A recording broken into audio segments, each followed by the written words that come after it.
Isinalain po sa state of calamity ang lungsod ng Malabon matapos magmistula po itong dagat sa tindi po ng ulan at saksi si Lia Manyalak del Castillo.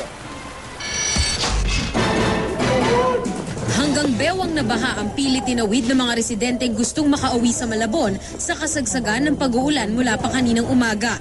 Dahil mataas ang tubig kahit ang container van na pinilit makatawid, tumirik. Dahil sa taas ng tubig dito, kung sasakay ka ng tricycle, hindi pwede yung uupo ka pa dun sa loob nitong mga sidecar tulad nito.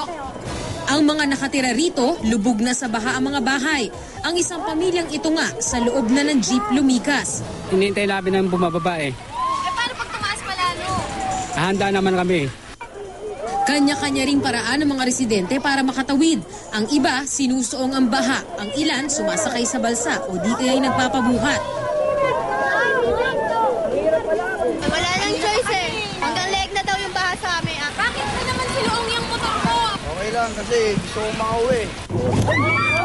Para mapasok ang Malabon, kinailangan naming sumakay sa truck ng Philippine Army. Mabilis din itong napuno ng mga stranded na commuter.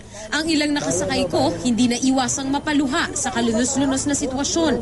Sabi nila, mas malala pa raw kasi sa Bagyong Ondoy ang nasaksihan nila ngayon sa Malabon. Ang babaeng ito na aking nakasama sa truck ng Army, nakitawag sa telepono para abisuhan ng pamilya na ire-rescue na ang kanyang mga kaanak. Kami na lang kamo kukuha, no? Kung namin kayo, sige, ingat po kayo dyan. Bye-bye. Ano mo? Sa aming pag-iikot, tumambad ang maladagat na tagpo sa lungsod ng Malabon. Umapaw na kasi ang ilog ng San Agustin.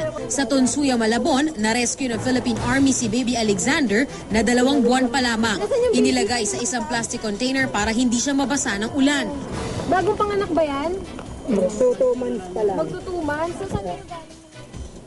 Pero sa gitna ng pagkalubog sa baha, nasaksihan kong hindi nawala ang pagiging positibo ng mga Pilipino. Ang ilang residente nakuha pa ring ngumiti. Sabi nila, sanay naman yung mga taga dito sa Malabon sa pagbaha dahil kahit na konting ulan lang ay bumabaha dito. Pero sabi ng kanilang mga opisyal, hindi raw katulad ng mga nakaraang panahon ay first time itong ganito kataas ang tubig at animoy dagat na maging itong bayan ng Malabon.